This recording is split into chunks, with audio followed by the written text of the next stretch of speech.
Ang kwento ni Tomby. Ang kwentong ito ay hango sa totoong buhay. Mula ito sa isa nating tagapakinig na itago na lang natin sa pangalang June. Walang eksaktong taon. Probinsya ng Samar. Nang mga panahong ito, naninirahan si June kasama ang lolang si Sining, habang ang ama naman si Mang Role nasa Maynila para magtrabaho. Samantalang 3 taon na ang nakalipas magmula nang mamatay ang ina. Ang pinagkukunan ng pamilya ay paggawa ng walis tingting dahil sagana yun sa lugar. Ang tahanan naman nila ay gawa sa kawayan. Kugo naman ang nagsisilbing bubong. Sa palikuran matatanaw mo ang isang sapa at kung tatawirin mo, mapupunta ka sa kabilang baryo. 4:00 pa lamang na umaga. Nag-uumpisa ng maglakad pababa ang maglola dahil 3 oras din ang kailangan sa paglalakad papunta sa palengke. Ang bawat bigkis ng walis tingting ay nagkakahalaga ng 4 na piso. Kumikita sila ng higit kumulang 200 piso sa araw na yun. Bago pa man bumalik ng bundok, namimili na sila ng pangkonsumo dahil lingguhan lamang kung bumaba sila ng bayan. 9 na buwan ding naging ganito ang buhay ng dalawa. Hanggang sa isang araw, umuwi ang ama ni John kasama ang bago nitong kinakasama na nagngangalang Pina. Sa unang araw na nakasama nila si Pina, wala namang kakaiba. Pero hindi nga lang ito nagsasalita kung hindi mo tatanungin. Noong 2 araw pa lamang na pamamalagi ni Pina, kaagad namang may napansin si June na kakaiba. Kapag nagpapahangin ito sa bakuran, nauhuli ito ng binatang nakangisi na para bang may bumubulong at biglang tumatango na lamang sa harap ng halaman. Ngunit pinabayaan niya muna sa pag-aakalang naninibago lang ito sa tahanan. Pagdaan naman ng 1 linggo ay may napansin ding kakaiba si Lola Sining. Kaya naman minabuti na ng dalawa na itanong ito kay Mang Role. Tay, napansin lang po namin ni Lola na parang paiba-iba po si Tia Pina eh. Ayos lang po ba siya? Tanong ni June. Napapansin niyo na pala. Nung nakilala ko kasi yan si Pina, naikwento niya sa akin na nagkasakit nga siya dati sa pag-iisip. Baka umaatake lang. Hindi ko rin alam siguro dahil na din sa unang beses niyang makatira sa probinsya. Tugon ni Mang Role. Dahil sa nalaman, mas binigyan nila ng atensyon si Pina. Isang araw, sabay na pumunta ng palengke si Mang Role at Lola Sining. Ito ang nagbuhat ng mga panindang walis tingting at pagkarating sa bayan, nagbabaka sakali din na makahanap ng trabaho. Dahil si June lamang ang natirang nagbabantay sa tahanan, sinigurado ng binata na hindi mawawala si Pina sa paningin. 12:00 ng tanghali. Tanaw ni June sa kinauupuan ang nagwawalis na si Pina. Nakaramdam ito ng uhaw kaya naman pumunta muna ng kusina para uminom. Dahil sa gawa sa kawayan ang bahay, nasisilip naman ng binata sa maliit na butas ang katabing ilog. Hanggang sa bigla niyang naibaba ang baso nang makita si Pinang pababa doon. Tia Pina! Tia Pina! Huwag po kayong lalayo! Antayin niyo po ako! Wika ni June habang naghahabol ng hininga. Hindi naman siya pinansin ng Ali.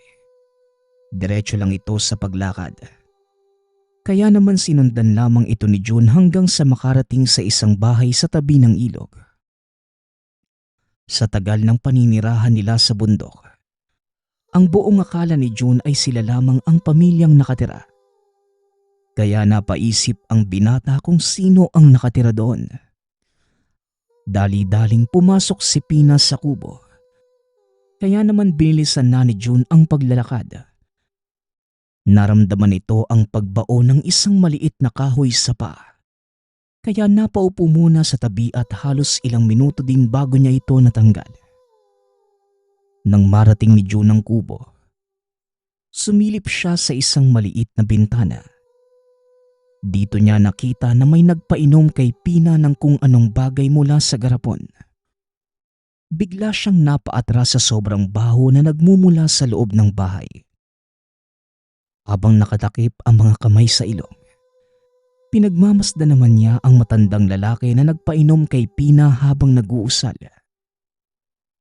Mukha naman itong normal na tao ngunit ang kasuotan nito'y gula-gulanit na parang basahan. Pumasok na si June sa entrada ng pinto. Eksakto namang natapos na sa pag-inom si Pina. Teka, ano pong ginawa niyo kay Tia Pina? Tanong ni June. Napansin ko kasing nahihirapan na si Pina. Kaya binigyan ko lang ng karampatang gamot. Huwag kang mag-alala, iho. Isa naman akong albularyo. Tugon ng matanda. Hindi na nagsalita si June, kagad na sinama si Pina pauwi. Pagkarating sa tahanan, naabutan nilang nagpapahinga na ang dalawa galing sa palengke. Bago pa man magtanong si Lola Sining, nagumpisa na si June na ikwento ang nangyari. Sigurado ka ba? Tayo lang naman ang nakatira dito ah. At isa pa, kung magtatayo man siya ng bahay, malalaman kagad natin. Wala namang ibang daan papunta rito eh. Wika ni Mang Role. Nalingat ang atensyon nila nang magsisigaw si Pina. Ayon dito, gusto niyang kumain ng karne. Kaya inakay na lamang ito ni Mang Role sa higaan. Dahil wala namang karne doon ng mga panahong yun. Kinabukasan, napansin ng mag-anak na hindi mapakali si Pina. Pabigla-bigla na lamang tumatakbo mula sa bakuran papunta sa kusina.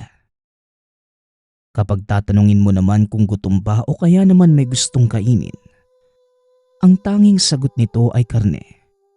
At paminsan-minsan, nagsasabi ito na gusto niyang pumunta sa matanda. Sa buong araw na yon, maiging binantaya ng mag-anak si Pina sa kadahilan ng paulit-ulit itong nagtatangkang pumuslit ng tahanan. 10:00 ng gabi, habang mahimbing nang natutulog ang lahat, nagising si Role dahil napansing wala sa tabi si Pina. Ginising niya si June para samahan sa paghahanap. Gamit ang nag-iisang ilaw, binagtas nila ang napakadilim na daan papunta sa tahanan ng matandang lalaki. Nang tuluyang makarating sa lugar, naabutan nilang nag-uusal ang matanda habang pinapainom ng napakabahong langis si Pina. Bitawan mo si Pina. Wika ni Mang Role. Dito naging masama ang titig sa kanya ng matandang lalaki. Sabay ngisi at nagsalita. Sige na. Iuwi niyo na si Pina. Dahil nakahanda na yan para sa makalawa. Wika ng matandang lalaki. Dahil sa nakaramdam ang mag-ama ng bigat sa paligid, minabuti nilang kaladkarina pauwi ang nagpupumiglas na si Pina. Sa pagkakataong yon, nabatid nila ang napakalakas na enerhiyang taglay ni Pina. Sa katunayan, kailangan pa nila itong itali para mapigilan sa paggalaw. Kinabukasan, 5:00 pa lamang ng umaga ay nakalanghap si June ng amoy ng nilalagang kamote. Pagbungad sa kusina, naabutan niyang abala sa pagluluto si Pina. Magandang umaga po, Tia. Parang ang sarap po ng niluluto niyo ah. Wika ni June. Oh, halika anak. Maupo ka na't mag-almusal na tayo. Tugon ni Pina. Doon napansin ng mag-anak na bumalik na sa dati ang pag-iisip ni Pina. Pagsapit naman ng 7:00 ng umaga, maayos na nagpaalam si Pina kay Mang Role na pupuntahan muna ang matanda para magpasalamat. Sumang-ayon naman ang mag-anak dahil alam nila ang matanda ang nagpagaling kay Pina. Makalipas ang 2 araw, dahil may trabaho na si Mang Role, nag-uwi ito ng isang hita ng baboy ramo. Ayon sa ama, galing yun sa amo at pinaghati-hatian nilang magkakatrabaho. Kaya naman iniabot na ito kay Pina para ilaga sa hapunan. Naisipan naman ni June na magkape muna kaya pumunta ito ng kusina. Nanlaki ang mga mata ng binata nang makitang kinakain ni Pina ang hilaw na karne. Kumaripas ng takbo si June papunta kay Mang Role. Nang agawin ng matanda ang karne, biglang nag-iba si Pina. Para itong isang mabangis na hayop na takam sa karne. Pahirapan din bago nila naawat si Pina. Mabigat man sa kalooban ni Mang Role, tinali nila ito sa isang silya. Pagsapit ng 7:00 ay kumalma na si Pina. Kaya naman kagad nila itong pinakawalan. Nagawa na nitong maghugas ng mga pinggan at tapusin ang iba pang gawaing bahay. Kaya naman mahimbing nang nakatulog ang mag-anak sa pag-aakalang ayos na si Pina. Hanggang sa pagsapit ng 12:00 ng gabi, doon na nangyari ang bangungot ng pamilya. May isang grupo ng mga lalaki na sapilitang pumasok sa tahanan. Idinali silang lahat maliban na lamang kay Pina. Nakita nilang may isang lalaking lumapit dito. Biglang tinanggal ang pambabang kasuotan ni Pina. Isinuot sa singit ang kanang kamay na parang may hinuhugot. Nanlaki ang mga mata ng mag-anak na may makuha ito na isang itim na walang balahibong manok. Pagkatapos, pumasok na ng tirahan ang matandang lalaking nagpainom ng langis kay Pina at sinabing, Maaari nyo nang kunin ang inihanda kong alay. wika na matandang lalaki. Marahang lumipat ang mga kalalakihan kay Pina na parang takam na takam. Pagkalabas na matanda, may pumasok na lalaki na walang saplot pa itaas at punong-puno ng langis ang katawan. Marahan siyang lumapit kay Pina. Kitang-kita naman ang luha nito sa mga mata na parabang nagpapaalam na sa pamilya. Pagkalabas na matandang lalaki, ay siya namang pagpasok ng supremo ng mga aswang. Tinitigan nito si Pina at inamoy. Matapos ay inirap nito si Pina kay Mang Role. Mahal, salamat sa pagkakataong maranasan ko ang buhay probinsya. Alagaan mo lang mabuti sina John. Ipagpatuloy mo lang ang buhay mo. Mahal kita. Wika ni Pina habang patuloy ang pagtulo ng luha sa mga mata. Tuluyan na itong lumabas ng tahanan at sumunod na ang lahat ng kasamahan. Habang tumutulo ang luha, dahan-dahang kinalas na mag-anak ang lubid at ayon sa salaysay ni June. Tinakpa ng mga aswang ang kanilang bibig habang nakagapos. Gustuhin man nilang manlaban ay hindi talaga kaya at higit sa lahat. Gustuhin man nilang magkaroon ng maayos na pamamaalam kay Pina. Hindi ito napagbigyan. Kinaumagahan, matapos ang pangyayari, pumunta ang mag-ama sa ilog kung saan makikita ang tirahan ng matandang lalaki. Dito nila nakita ang grupo ng aswang na sumalakay kagabi. Halos 2 oras din silang nagmasid sa pagnanais na makita pang muli si Pina. Kung ako sa inyo, sundin niyo ang sasabihin ko. Ngayon din, lisanin niyo na ang lugar na ito. Wika na matandang lalaking nagpainom ng langis kay Pina. Dahil sa naramdamang takot, nilisan ng pamilya ni June ang lugar. 1 buwan silang nagpalaboy-laboy sa Karatig Bayan. Ngunit hindi na nila binalikan pa ang dating tahanan. Sa kanilang pagtira kung saan-saan, may nakapagsabi na ang lugar kung saan nakatirik ang dating tirahan, kasama sa teritoryo ng mga mangyayanggaw. Dito nila napagtanto na kaya pala walang ibang nagtangkang tumira doon ay dahil sa mga aswang. Paglipas ng 5 buwan, nakahanap na din ang mag-ama ng trabaho. Samantalang si Lola Sining naman ang palaging naiiwan sa tahanan. Sa kasalukuyan, ganun pa din naman ang buhay ng mag-anak. Payak, ngunit hindi pa rin nalilimutan ang laging nadala ng mga mangyayanggaw.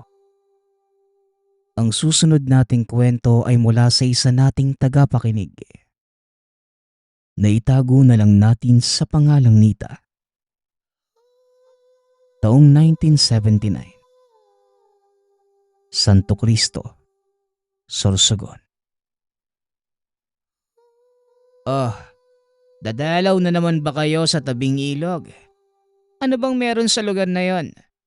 Palagi na lang kayong naroroon tuwing linggo. Kaya tuloy, karamihan sa mga kapitbahay natin, hindi maiwasang isipin na may sinasamba kayong aswang. Sita ng isang lalaki. Ngunit normal na sa pamilya ni Nita ang katanungan ng lalaki. Madalas, tanging pagngiti na lamang ang naisasagot ng bawat miyembro. Dahil nais nilang protektahan kung anuman ang rason sa likod ng patuloy na pagpunta sa ilog. Napapansin ng mga tao sa lugar. Sa tuwing naglalakad ang pamilya ay meron itong dala na isang bayong. Punong-puno ng mga pagkain. Dahil sa sitwasyon, kung ano-ano ng panghusga ang natatanggap ng mga ito. Ngunit hindi na rin pinapansin pa. Dahil ayon kay Nita, alam ng Diyos kung ano ang katotohanan at yun lamang ang tanging panghahawakan ng kanilang pamilya. Tuwing sasapit naman ang 2 ng Hunyo, nag-iimbita ito ng nagnonovena para madasalan ang tabi ng ilog. Ang lahat ng ito ay bunga ng isang malagim na pangyayari sa bunsong anak ni Nita na si Nene. Si Nene ay 7 taong gulang pa lamang ng mga panahong yon. At dahil marami itong kaibigan sa kapitbahay, madalas gabi nang nakakauwi dahil sa mga kalaro. Wala namang problema sa mga magulang dahil mapayapa naman sa lugar. Wala namang napapabalita na kung anumang krimen. Lahat din naman na magkakapitbahay ay magkakasundo, kaya panatag ang loob ng mag-asawa. Hanggang sa sumapit ang isang gabi. Umuwi si Nene na may gasgas sa tuhod. Hindi naman ito kalaliman kaya nilinisan kagad ito ni Nita gamit ang malinis na tubig. Matapos ay wala naman naging reaksyon ang bata dahil hindi naman mahapdi ang sugat. Nay, alam niyo po ba, bigla na lang akong natisod kanina eh. Ang lawak-lawak ng dinadaanan ko. Kahit madilim na alam ko talagang wala namang nakakatisod doon. Di wala nga ugat ng puno o kahit anong nakaharang sa daan eh. Kaya ewan ko po nay kung bakit bigla na lang ako natisod. Pagpapaliwanag ni Nene. Sinagot naman ito ng ina na baka naapakan lamang ang isang tsinelas kaya bigla na lamang natumba. Matapos pa ang kaunting pag-uusap ng dalawa, nakatulog na si Nene dala ng sobrang pagod sa paglalaro. 6:00 ng umaga nang magising ang bata. Walang humpay ito sa kakaiyak. Kaya dali-daling pumasok ng kwarto ang inang naghahanda ng almusal. Pagkarating sa loob, tumambad sa ina na namamaga ang parehong tuhod ng bata. Batid sa pag-iyak ni Nene na labis na sakit ang nararamdaman. Kaya kagad na kumuha ng dahon ng ikmo si Nita para ipangtapal. Sa probinsya, kilala ang dahong ito sa pagpapagaling sa anumang pamamaga. Sa katunayan, ginagamit din ito ng iba sa tuwing sumasakit ang ngipin. Matapos na malagyan ay hindi pa rin mapatahan ang bata. Kaya pinainom na rin ni Nita ng herbal na gamot. Kahit papano, nawala ang sakit na nararamdaman ng bata. Kasabay nito ay nakatulog rin ng halos 1 oras si Nene. Pagkagising nito, muli itong nagwawala sa sakit. Dahil dito nagpasya na ang ama na dalhin si Nene sa pinakamalapit na paggamutan para masuri ang sugat at baka may mga duming nakabaon. Pagkarating sa ospital, kagad naman itong inasikaso ng doktor. Ngunit wala namang nahanap na iba pang problema bukod sa sugat. Kaya binigyan lamang ito ng gamot at diretso ng pinauwi. Pagka-uwi naman sa tahanan, kumain na ang mag-anak at matapos yon, ininom ni Nene ang gamot. Sa maghapon kahit papano'y nawala naman ang sakit ng tuhod ng bata. Hanggang sa lumipas pa ang 4 na araw, hindi pa rin humuhupa ang pamamaga ng tuhod ng bata. Kaya labis na ang pag-aalala ng ama. Hindi na ito nagdalawang isip pang tumawag ng albularyo. At ng araw ding yon, dumating sa tahanan ang nag-iisang manggagamot sa lugar. Nako, nakabangga ng engkanto ang anak mo. Hindi huhupa ang pamamaga ng tuhod niya kung hindi tayo hihingi ng tawad sa nilalang. Wika ng manggagamot. Hindi man alam ni Nita ang gagawin. Ito ang unang beses na makarinig ng ganitong bagay. Sumang-ayon na lamang ito sa lahat ng sinabi ng albularyo.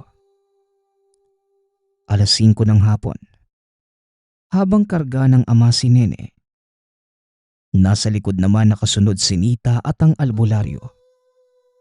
Pupunta sila sa nag-iisang ilog sa barangay. Dahil doon nakatira ang nilalang ayon sa manggagamot. Pagkarating sa tabi ng ilog, kagad na inumpisahan ng manggagamot ang ritual. Habang nagdarasal ay walang humpay sa pag-iyak ang bata dahil mas lalong sumasakit ang tuhod. Maya-maya pa ay may kinakausap ang manggagamot sa hangin. Rinig na rinig ni Nita ang pagsagot nito sa hindi maintindihang lengguwahe.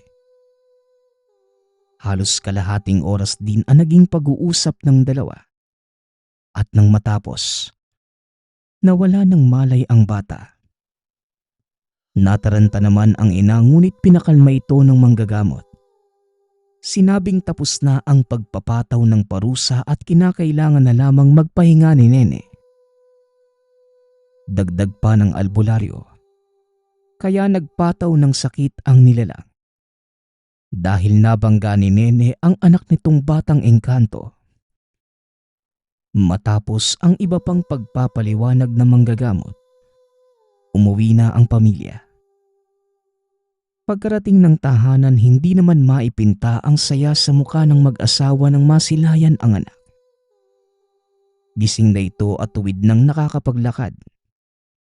Dahil doon, nagpaalam na ang albularyo. Labis ang naging pasasalamat ni Nita dahil tuluyan nang nakabalik sa dati ang anak. Magmula ng araw na yon, hanggang sa dumaan pa ang 1 linggo, Nakabalik na ang dating sigla ni Nene. Muli na itong nakikipaglaro sa mga kapitbahay.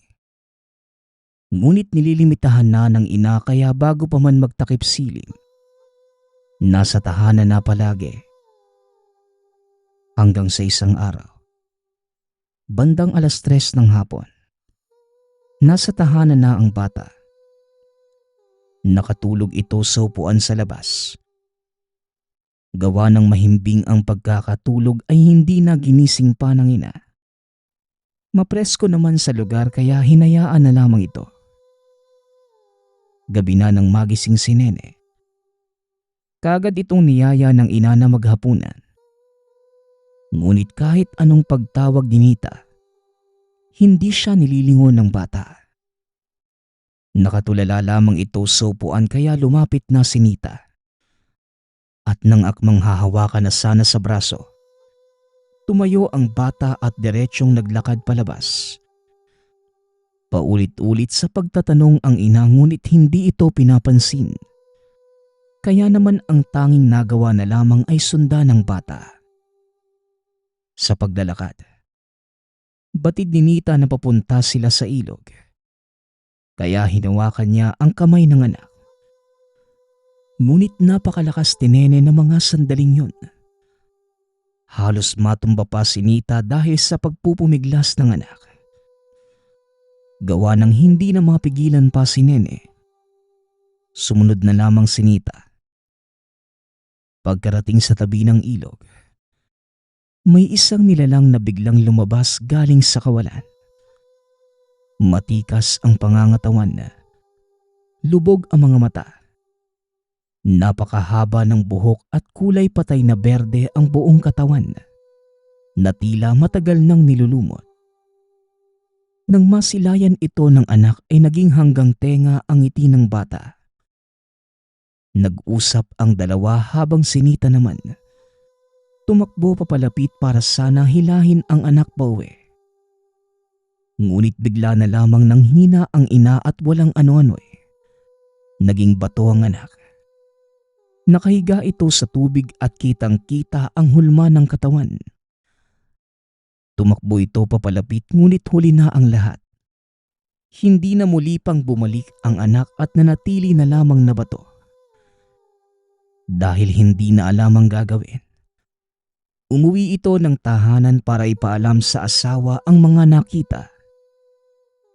Bago pa man bumalik sa ilog, isinama na nito ang albularyong nagpagaling sa anak dahil ito lamang ang muling makakabuhay kay Nene.